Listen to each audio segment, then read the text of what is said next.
Hello and welcome to History Unfiltered. Today I'm going to be talking about the times the U.S. went to war because someone touched our boats. Now, you might have seen these memes floating around the internet for the past few months about why it's a really bad idea to touch America's boats. This meme has spread far and wide with lots of really interesting historical references on why you shouldn't touch our boats. Even a t-shirt was made. So, today I'm going to be delving in to the instances explaining these memes and why it's a really bad idea not to F around and find out by touching America's boats. First up is the Barbary Wars. To understand how the Barbary Wars started, we have to go back to 1801 and understand what exactly was going on. Britain was still not a big fan of America, considering, the whole revolution thing, and therefore had been paying tribute to the Barbary pirates in the Mediterranean to not mess with their merchant vessels. And of course, they were kicking in a little extra so that the pirates would specifically target American merchant vessels. This didn't sit well with then Vice President Thomas Jefferson, who used this as a focal point in his presidential campaign against John Adams. And when he was elected, he decided to do something about it. So what were the Barbary states? The Barbary states were four nations along the northern coast of Africa on the Mediterranean that were made up of Morocco, Gibraltar, Tunis, and Tripoli. Their economy relied heavily upon piracy, and their modus operandi was pretty much to go in, attack merchant vessels, take their cargo, and either enslave the crew or hold them for ransom. They relied heavily upon either that or tribute from nations that didn't want the pirates to mess with their flagged ships. So with the Britons paying them extra to go after American flagged merchant vessels, this was causing quite a headache for the United States economy. Of course, at the time, the U.S. relied heavily on trade, and tariffs made up a big portion of the income for the United States government, because income taxes hadn't really been implemented yet. Thomas Jefferson wasn't too keen on paying tribute to pirates to leave the merchant vessels alone, so he ordered the United States Navy to conduct a show of force, and this eventually led to an all-out war with the Barbary states. After a series of naval and marine campaigns, the United States was able to handily defeat the Barbary pirates and force the Pasha of Tripoli into a peace treaty. Now, you might have heard the United States Marine Corps hymn, where one of the lines says, "To the shores of Tripoli." This is a reference to the victory against the Barbary pirates at Tripoli by the United States Marine Corps, and one of their first major battles. Another interesting historical note from the First Barbary War is that the peace treaty that the Pasha of Tripoli signed was on the deck of the USS Constitution. The irony of this is the second captain of the USS Constitution, Silas Talbot, started his naval career as a privateer, which is another name for pirate.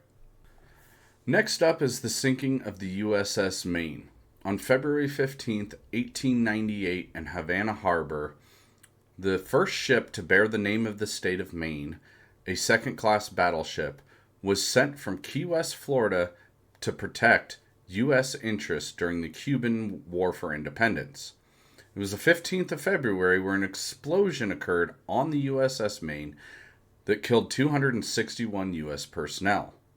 The cause of this explosion is hotly debated, and no one knows 100% for sure what exactly happened. But then, Assistant Navy Secretary Theodore Roosevelt, yes, that Theodore Roosevelt, wrote a letter to higher command stating, quote, "It certainly is possible that the ship was blown up by a mine, and the blame was placed on Spain for this. Thus began the Spanish-American War, where Roosevelt's Rough Riders would come to fame, and the Spanish-Cuban fleet was handily defeated. Fun fact, more U.S. troops died from tropical disease than actual combat during the Spanish-American War." Up next is the RMS Lusitania. Now, this wasn't one of our ships, but on May 7th, 1915, the British ocean liner, the RMS Lusitania, was steaming across the Atlantic Ocean from New York City to Liverpool, England, when a German U-boat fired a torpedo, sinking the ship. Those killed on board consisted of 1,100 civilians, and of those 1,100, 120 were American. While World War I had already been going on for nearly a year, the United States was not yet involved. Of course, this event was enough to change public opinion concerning U.S. involvement in the war in Europe. The United States would not enter the war for 2 more years, and the catalyst for that was Germany conducting more operations of aggressive boat touching. And in March of 1917, after the sinking of 4 U.S. merchant vessels, President Wilson once more appealed to Congress for a declaration of war. That finally came on April 6, 1917, when the U.S. entered World War I and changed the tide of the war, resulting in the defeat of Germany. By now, almost everyone knows about December 7, 1941, a day that will live in infamy, when the Empire of Japan conducted a surprise attack on Pearl Harbor Naval Base in Hawaii. 353 Japanese aircraft conducted the attack on that Sunday morning, and when the smoke cleared, the U.S. had lost 4 battleships, 3 light cruisers, 188 aircraft, 2,008 sailors, 109 Marines, 209 soldiers, 68 civilians, and 1 harbor tug. And I'm not kidding about the harbor tug. It is listed as one of the casualties of the attack. What followed was the United States declaring war on Japan and then proceeding to conduct a campaign of island hopping throughout the Pacific to liberate nearly every island conquered by the Empire of Japan. And it brought the war to the front doorstep of the Japanese mainland. It also saw the only use of 2 nuclear weapons ever in combat, with the atomic bombings of Hiroshima and Nagasaki, as well as the firebombing of Tokyo and the decimation of most of the Japanese Imperial fleet. This brought an end to the war and prompted Japan to unconditionally surrender to the United States. Next up is the Gulf of Tonkin incident. This one's a little more debated, as similar to the Spanish-American War, the Gulf of Tonkin incident has not really been proven as to who did it, and is now believed to have been a false flag that was misrepresented in order to further U.S. involvement in Vietnam. It all began on August 2, 1964, when there was a confrontation between the U.S. and North Vietnam. The USS Maddox was operating in the area when it came under attack by North Vietnamese P-4 torpedo boats. The torpedo boats pursued the Maddox, which fired warning shots at the pursuing boats, and that promptly resulted in those boats attacking the Maddox. The Maddox radioed that it was under attack, and the nearby aircraft carrier, the USS Ticonderoga, launched 4 F-8 Crusaders, which then sunk one of the torpedo boats and damaged another.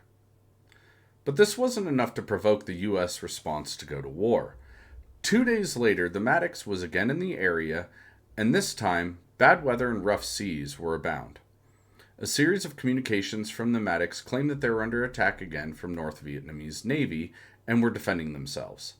For 2 hours, the USS Maddox and another ship, the USS Turner Joy, fired at radar targets and conducted evasive maneuvers.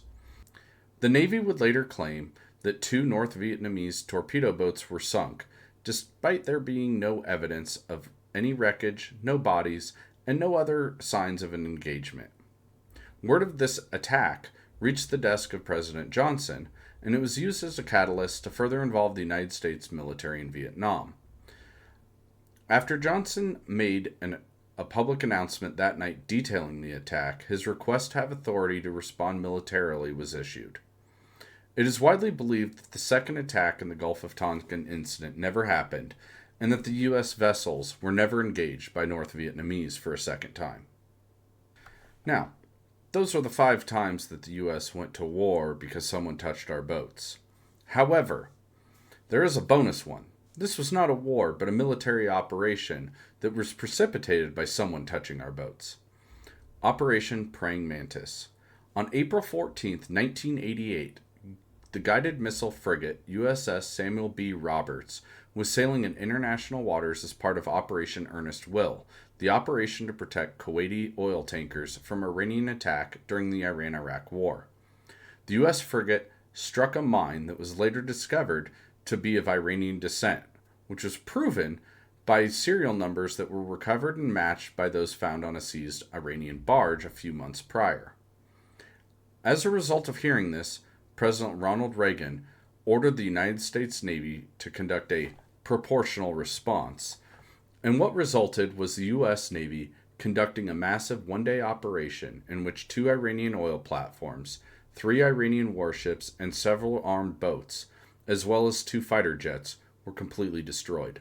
This was the largest U.S. Navy engagement since World War II, and the destruction on the Iranian Navy was so catastrophic as those vessels made up nearly half of the Iranian Navy at the time. So the lesson to be garnered from all this: don't touch America's boats.